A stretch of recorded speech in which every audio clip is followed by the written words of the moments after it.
Stand by one moment, please.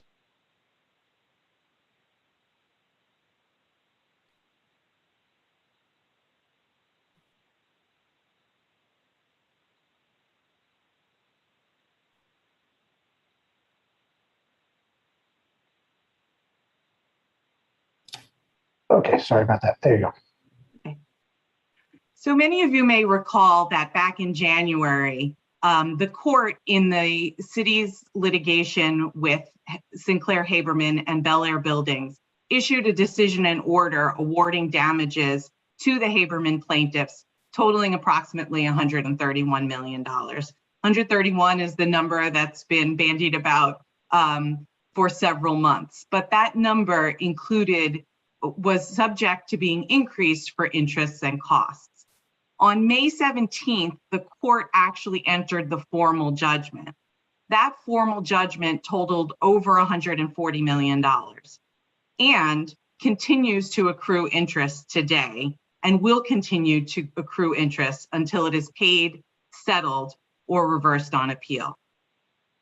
As of December 31st, 2021, that judgment will total approximately $148.9 million. And again, will continue to accrue at approximately $1.1 million a month. In addition to the monetary liability, the court found that the Habermans were also entitled, pursuant to stipulations and variances that were granted to them in the 80s, to build their project, which consisted of two 10-story buildings and a 7-story buildings. That was called the Sea Point Towers project. Now, this litigation has been pending for almost or over 30 years. It has been something that the city has faced, has been hanging over the city for that amount of time. And this judgment, again, is approaching $150 million today. In the face of this, the city retained M3 Partners as financial advisors and my firm O'Melveny as restructuring counsel to look at the city's financial situation, to look at the judgment, and to look at the city's existing structural deficits, and to help the city develop a response plan. Since we were retained in March and April, we have been working diligently with the council to develop this plan, to look into this litigation, to look at the city's finances, and to develop a response. If we could move to the next slide.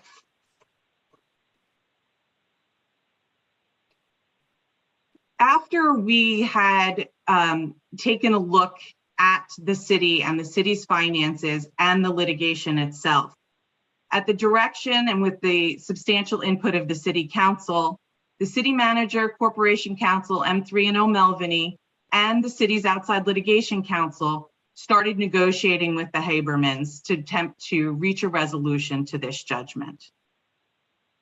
None of the advisors to the city believed that continuing to pursue this litigation, the appeal of this litigation, continuing to subject the city to the risk of having to pay an over $150 million judgment made sense in the context of this case and the city's finances.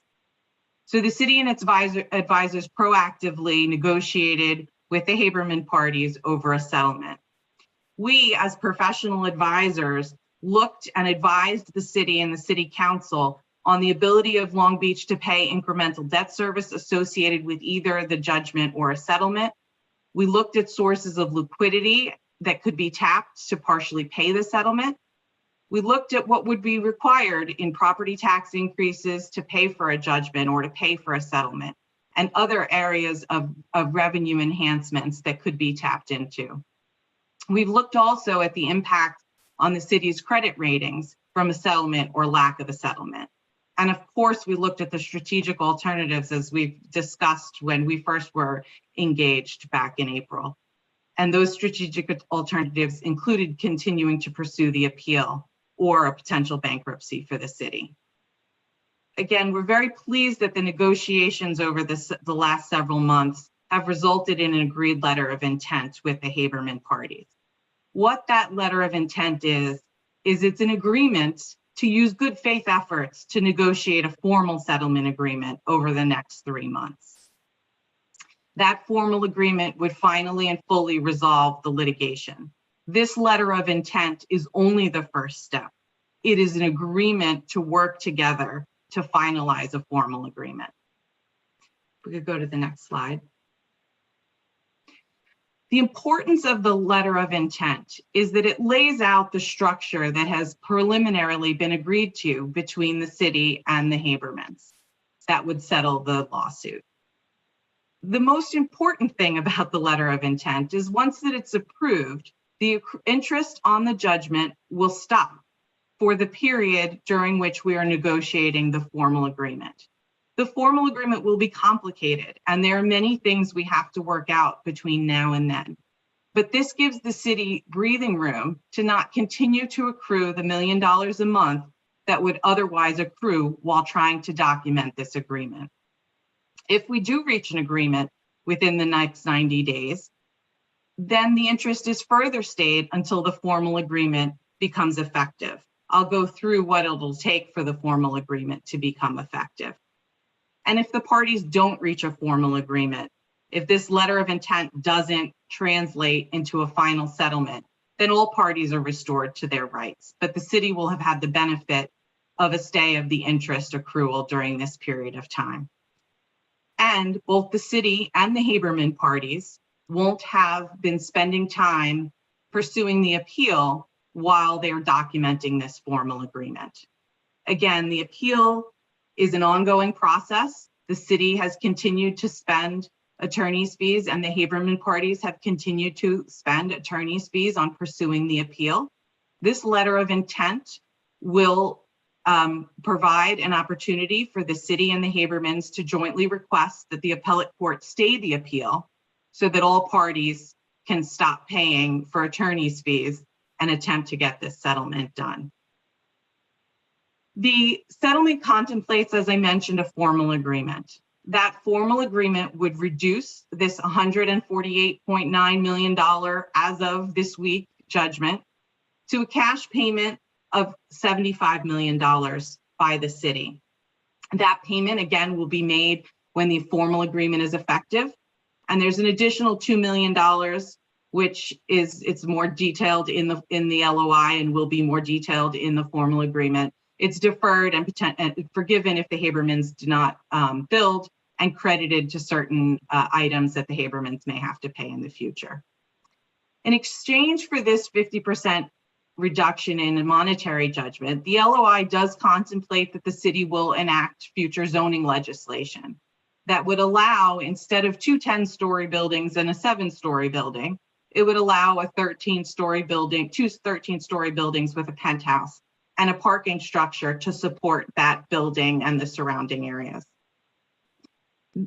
If this zoning legislation is enacted, the formal agreement would become effective. If it's not, the formal agreement does not become effective.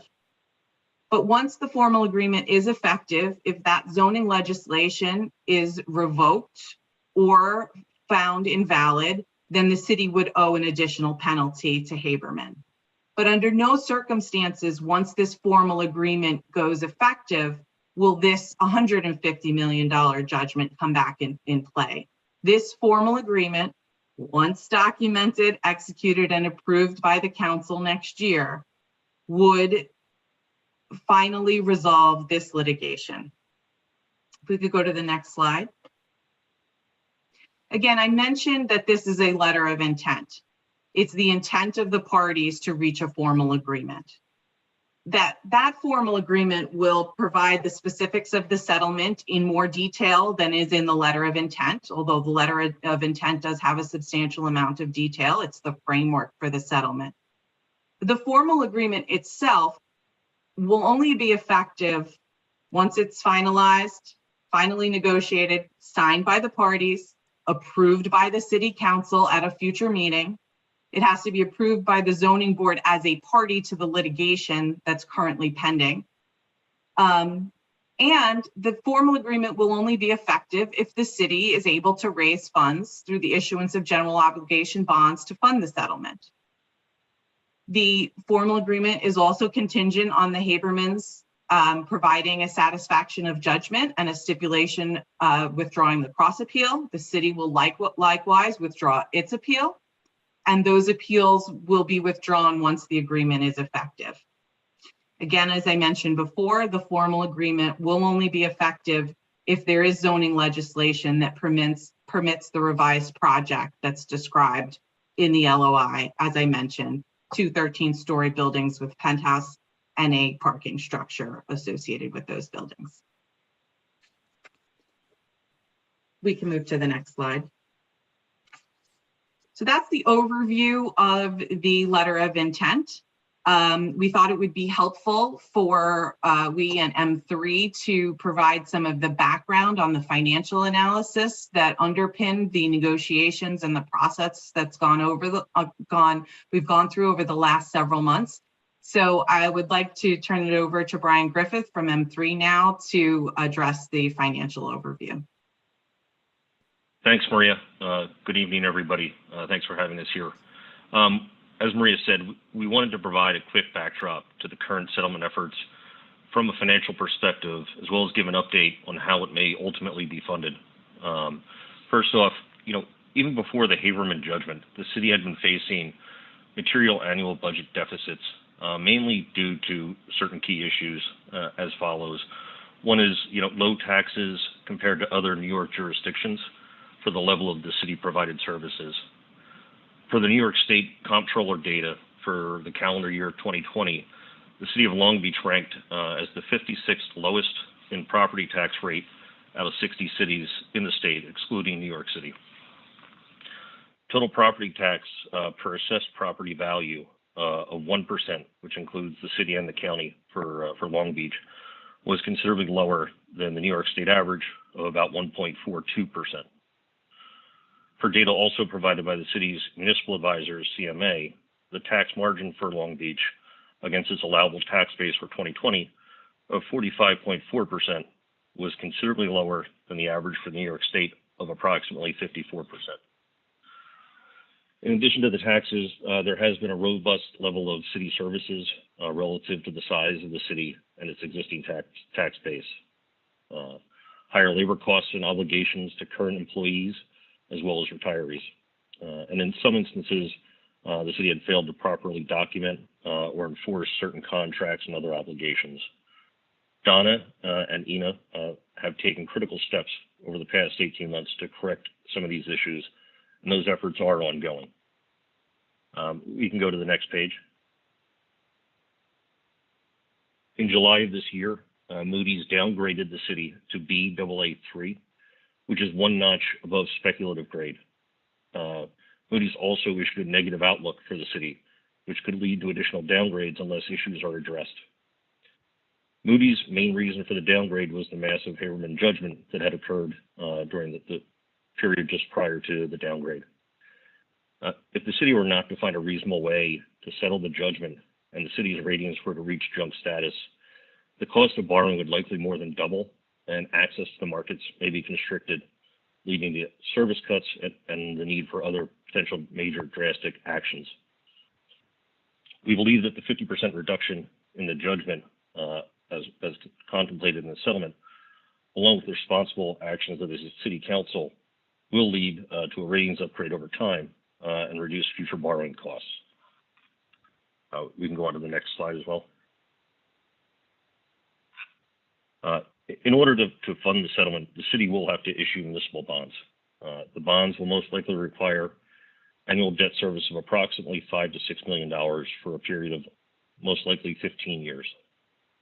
Aside from identifying additional revenues or potential asset sales, the city will need to raise property taxes to help fund this debt service. Any required tax increase will vary based on the ultimate terms of the bond financing and the identification of other sources of revenue or liquidity available. Given all of that, it is too soon to definitively address this impact to taxes. The city is currently reviewing additional opportunities to minimize the impact on the property taxes. All of this will be laid out as the city works on its annual budget process for the upcoming year. With that, I will turn it back to Maria or Donna to continue on. I think I'm sorry, Maria. Maria or Mo. No, I was going to say that's the end of our formal presentation.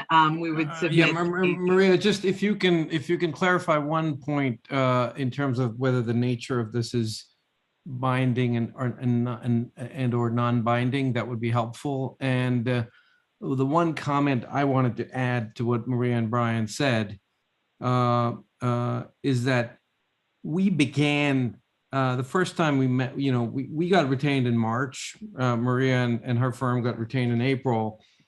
So we spent a good 3 or 4 months getting a very detailed diligence working with Donna and Ina and their teams. We had our first meeting with the Haberman Council in early July. So this has been a very, July 6th, in fact, while we were on the phone, I actually looked up that date. In case anybody's concerned that this is being done, sort of last minute or anything like that, it's been a long, painstaking 6-month, close to 6-month process to get here. And the city council, who I want to thank, it has been involved actively at every step of the way. So that was just a couple of comments I wanted to add. And this process went through last week. This is not a process that ended a long time ago and is now being put before the parties. The reason that this is a letter of intent, again, is so that we could have an agreement that the interest is stayed while we document a formal agreement. The binding nature of this letter of intent is that the interest is stayed and that the parties will work in good faith to reach a formal agreement.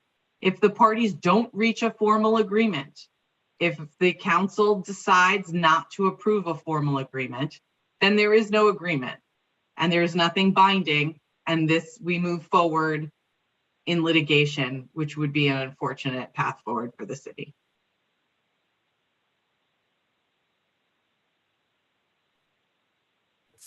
All right. Donna, anything else? No, that's it. All Just right. questions from the council. Yeah. So obviously this is a meeting we would prefer not to have had to have, but unfortunately has been the case too often over the last couple of years. We're trying to clean up an inherited mess. And in this case, a 30-plus-year-old mess that has had the can kicked down the road to the point now where the can has hit the wall. So we have to deal with this. There is really no pretty solution to this, but we have been working on this for months and months, and believe that this is in the best interest of the taxpayers of this city. This is really simple arithmetic. 149 million versus 75 million. There's really no choice C. It's A is 149, B is 75, C, there is no C. So while nobody may be happy about this, this is in the interests of the taxpayers of the city to get us out from under this 30-year black cloud, which, as you saw in the presentation, is wreaking havoc on our credit rating and gets us out from under this, and again, lets us get back to fixing things. So with that, I'll ask if there's any questions from the council members. All right, seeing none. Dave, who do we have from the public? Our first speaker, Roy Lester. Okay. Before you get started, Roy, I want to remind everybody, if you want to speak, use the raise your hand function. And you do have 3 minutes. I will be running the timer, and when the timer does go off, I will break in. You'll hear the beeping in the background. Go ahead, Roy. Okay. John, I understand from the presentation, a lot of the fault is because we have the lowest taxes around, or one of the lowest taxes around. I'm not sure the people out there necessarily agree with that that's the problem. But I'm just kind of wondering, first of all, why the rush? A new council's coming in 3 days. This has been going on for 30 years. And now the rush. I mean, we hired these people in March, and I'm not saying they haven't done a great job. I have no idea. We hired them in March. They didn't meet until July. And now, there's a resolution, and I'm being told now it's not really binding, although I don't understand why we would vote on a non-binding resolution, because, if the Habermans suddenly decide, well, you know what, we want 95,000 instead of 75, we basically have no recourse to that. Is that what I'm being told?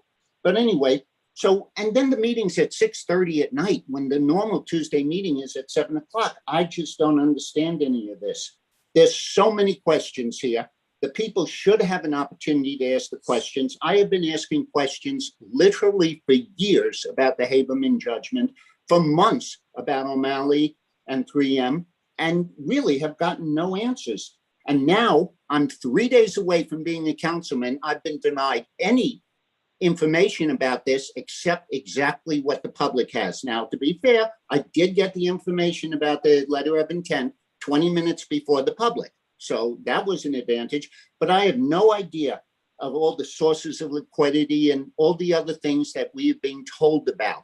So now all of a sudden, this has to be done at a nighttime meeting in the middle of vacation at an unusual time. Why?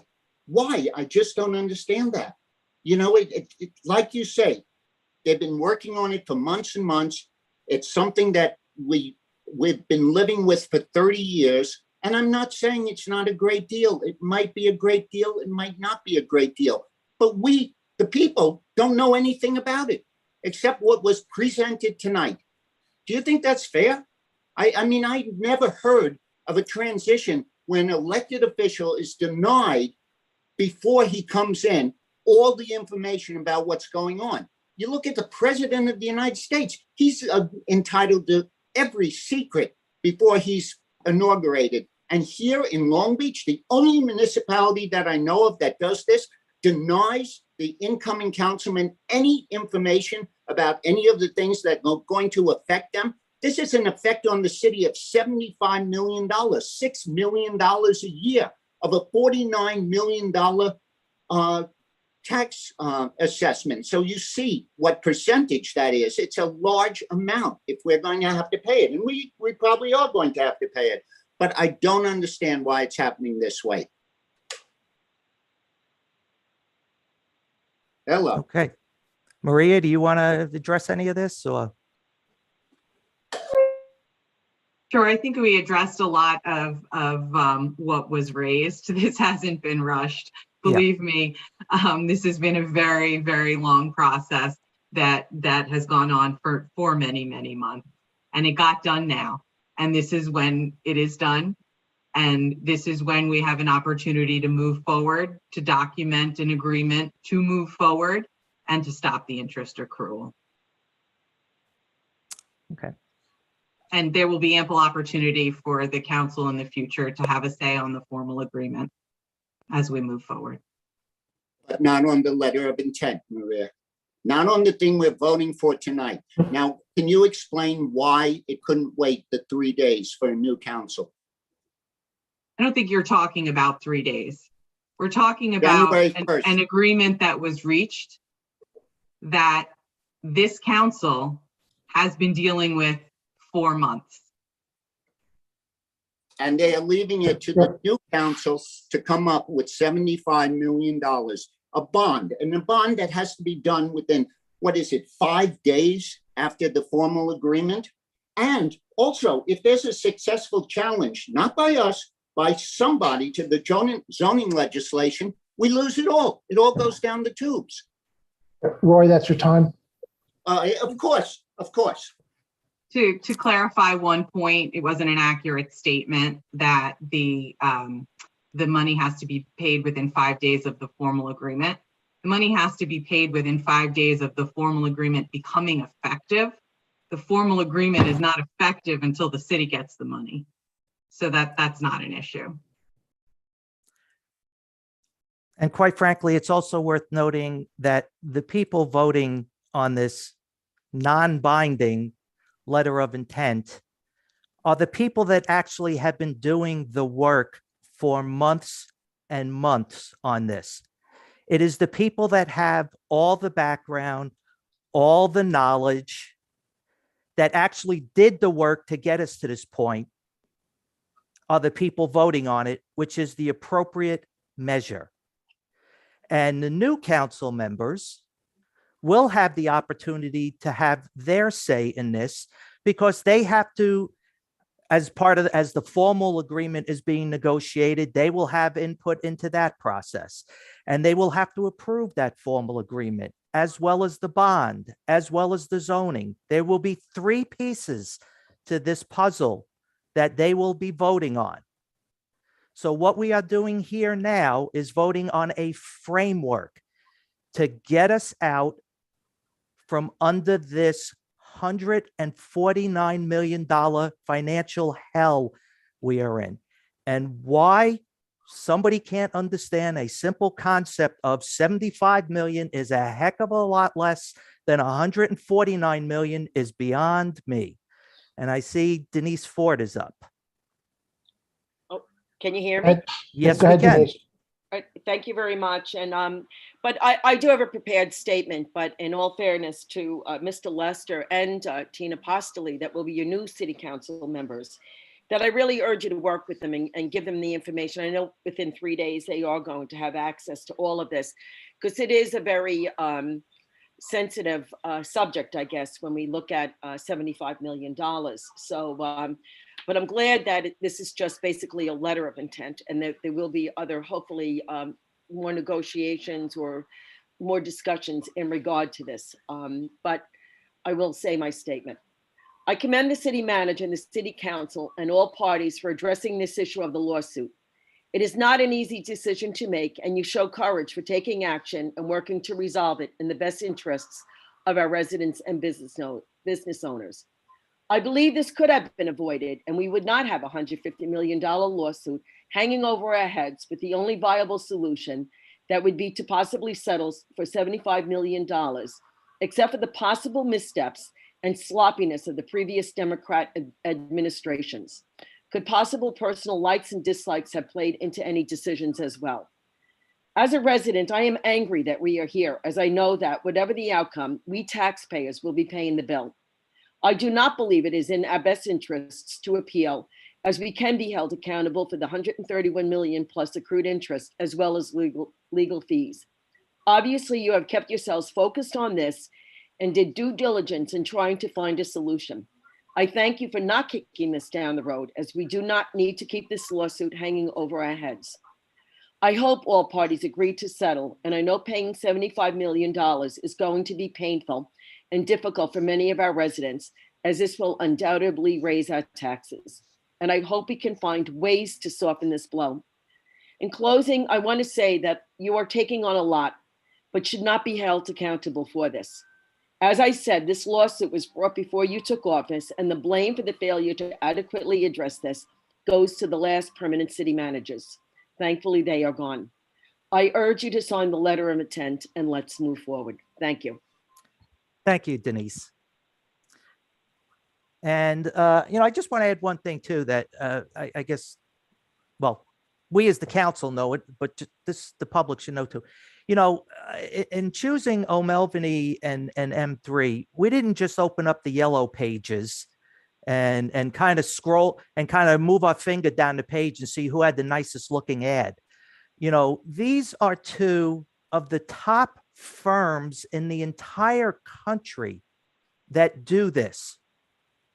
Top firms in the entire country. These are not fly-by-night organizations.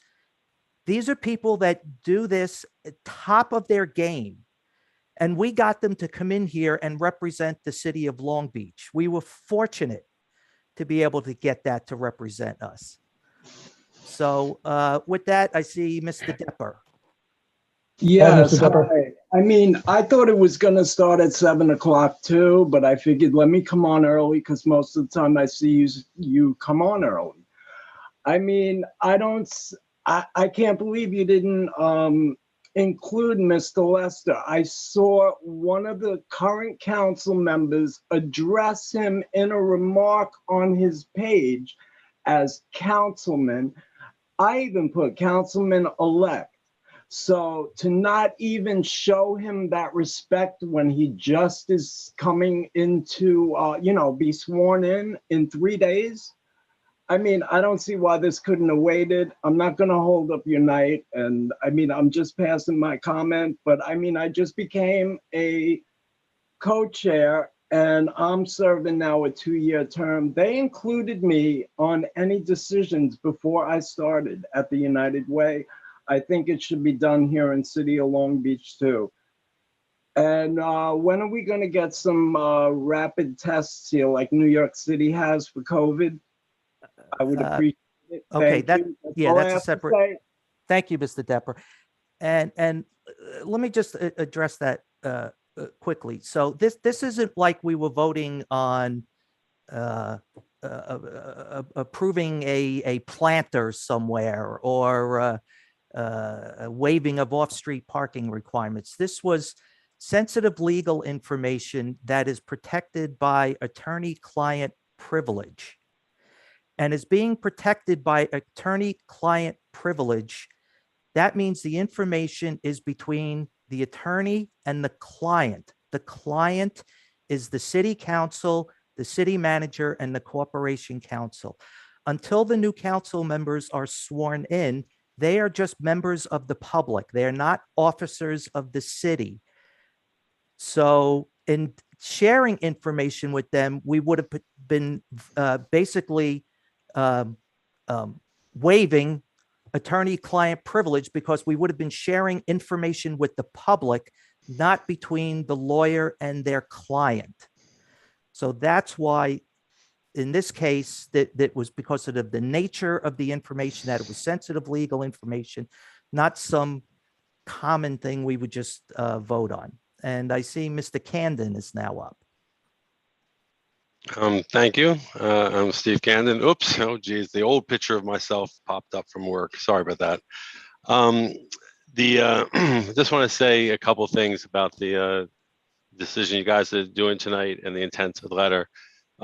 First off, I want to thank the City Council for their diligence and time and effort. I hear that you're taking on going through this process and taking action, because so many times we see people that form committees, do everything, and then they put everything off to not take action. And the fact that you're taking action tonight and getting the ball rolling instead of kicking the can down the road is just a breath of fresh air for me and to see in government. The fact that you have shown tonight all the details that went into this and the legwork it takes, and the fact that the cutting the debt in half, and to me is amazing. I do have a couple questions on the zoning legislation as to how that works. So I'm glad we have time for the next 6 months to go through that, and it's not bound. I'm actually glad about that, because that way we can make sure that it's done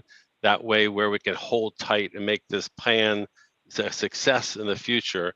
But from what I've seen, from the quality of the people that Long Beach have elected, they all elected the 5 people there to do their job, and you're doing it.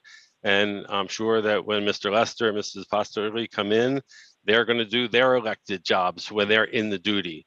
I assume when Mike Delory steps down this January 1st, after a great 2-year run of doing an excellent job, he won't be part of things because he's not on city council, just like people before weren't included until they were city council members.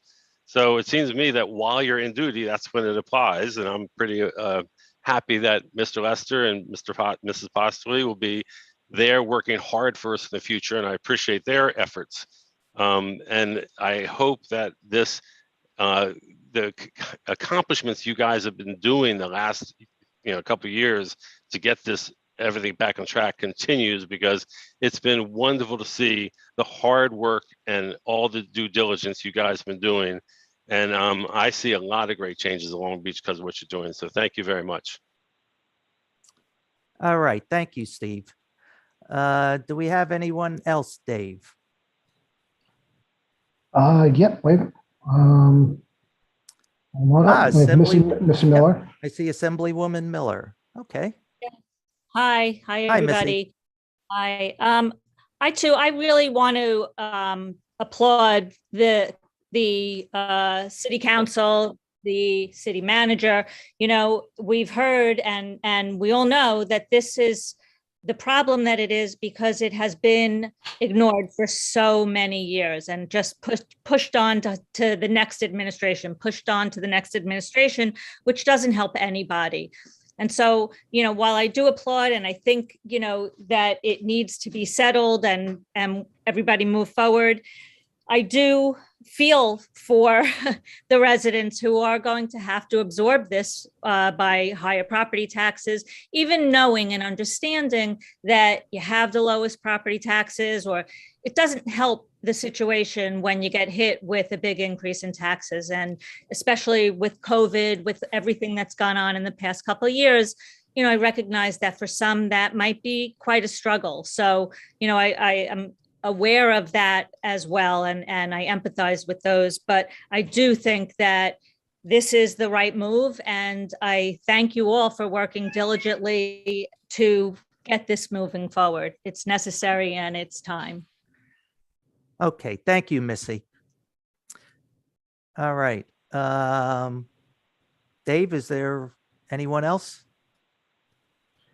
Yep, Tina possibly. Okay. Hi, good evening. Can you hear me? I have a weird, Yes. Yes, okay, we great. can. Okay, thank you.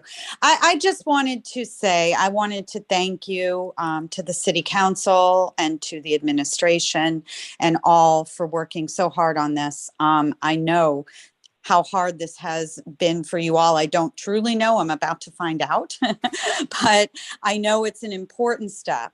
Very important step to finally getting this albatross from around our necks. And while it's hard and these decisions are very hard, I feel what's laid out in the letter of intent that I had read is really the best way forward at the moment and for the taxpayers. I know it's going to be a long, challenging road ahead, and I want folks to know I'm committed to working with all of you all, the new council, the city, and administration in the best interest of our residents and to do the best job possible on this.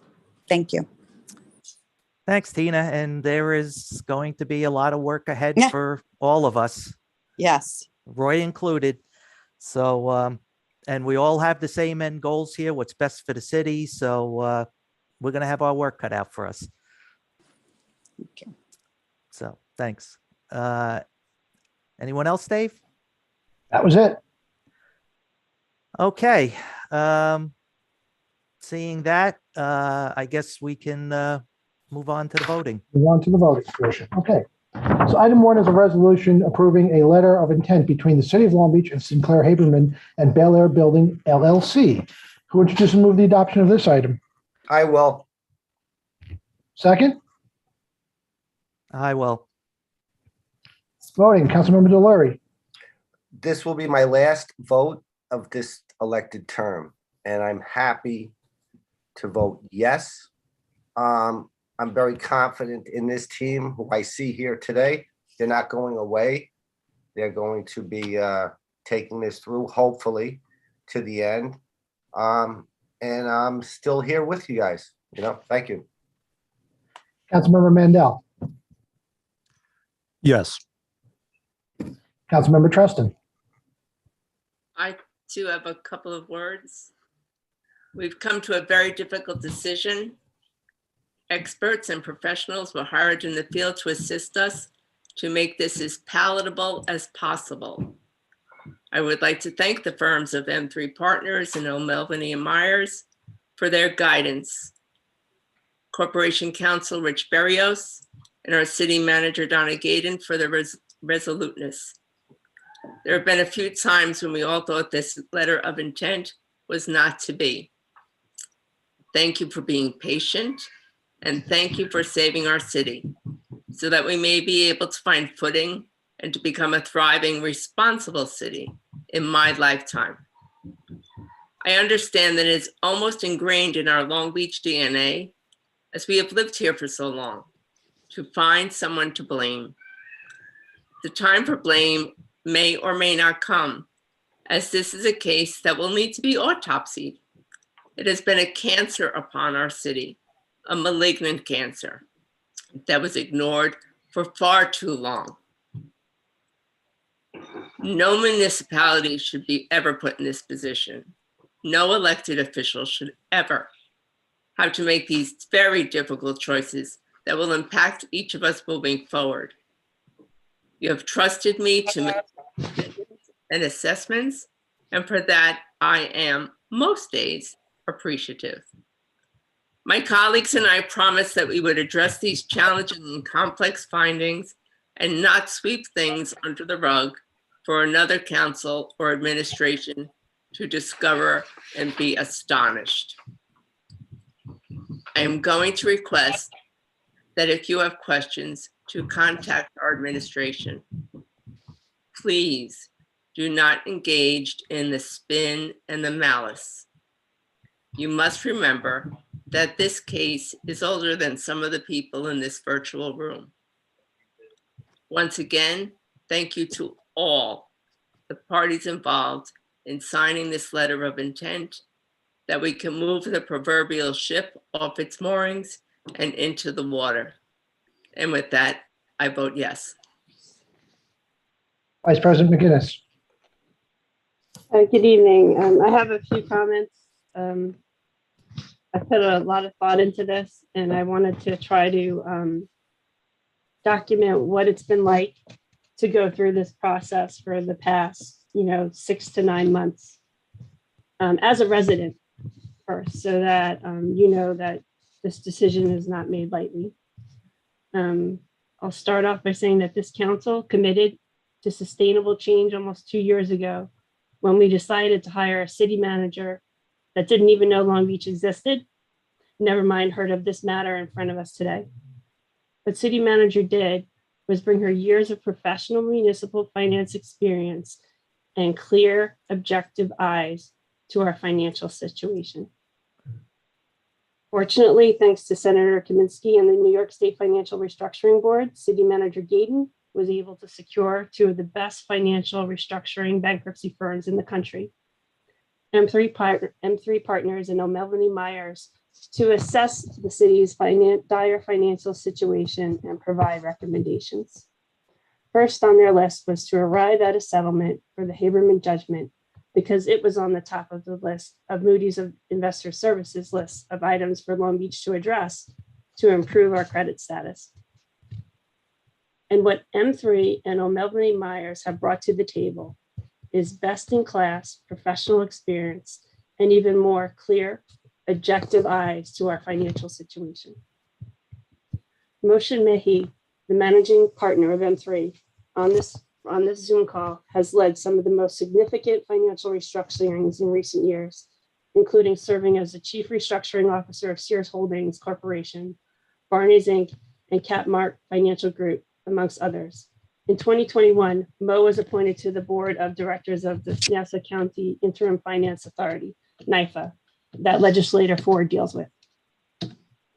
Law partner Maria DeCanza on this call from O'Melveny Myers has been on the best lawyers in America list since 2020.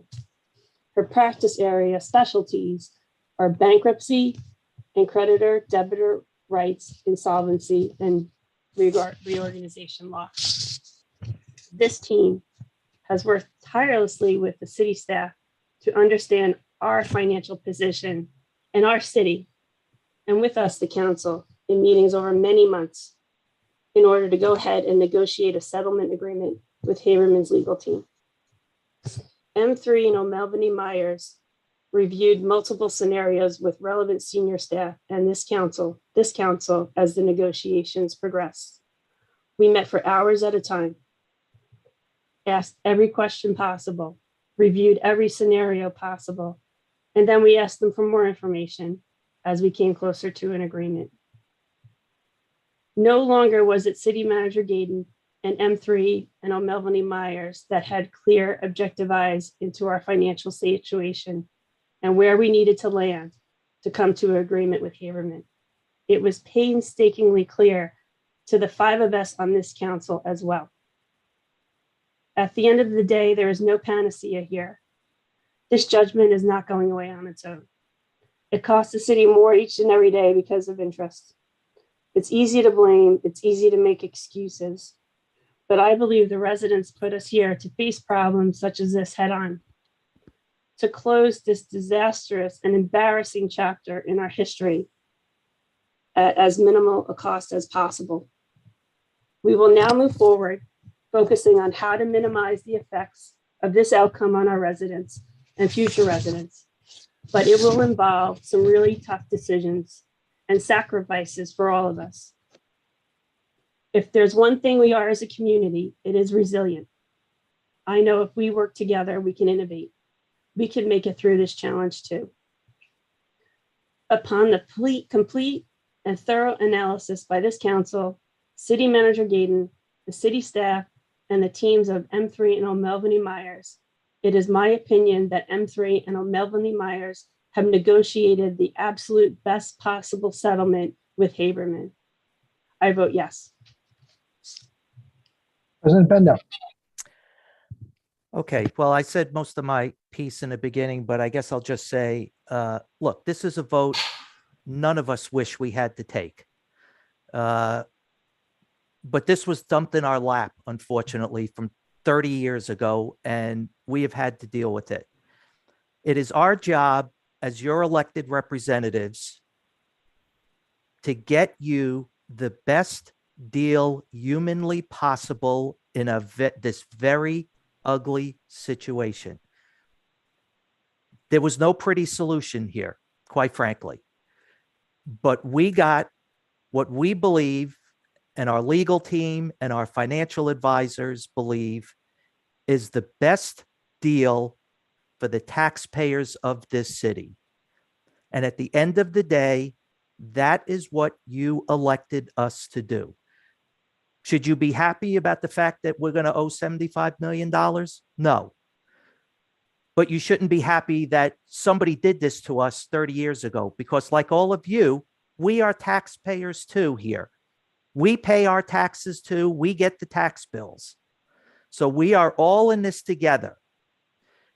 And we did the best that we could for the taxpayers of this city. And while, again, nobody's going to be happy with the fact that we got to write this check, this is the best deal that we could have gotten for you. So with that, I vote yes. We make a motion to close the meeting. I will. Second? I will. I was muted, sorry. Voting, Councilmember Delory, Yes. Councilmember Mandel, Yes. Councilmember Treston, Yes. Vice President McGinnis, Yes. President Bendo. Yes. Folks, we wish you all a very happy New Year. Happy Kwanzaa, if you celebrate Kwanzaa.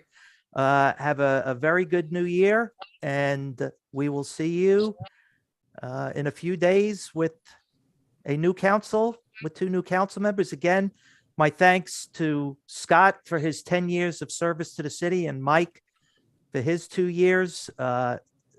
They worked hard on getting us to where we are tonight on this vote, and their services will be missed. So thank you both. And again, everyone, have a healthy, happy New Year, and we'll see you again in a few days. Have a good night. You do the Thank same, you. John. Thank you, John. Everybody stay safe. Have a good night. You too.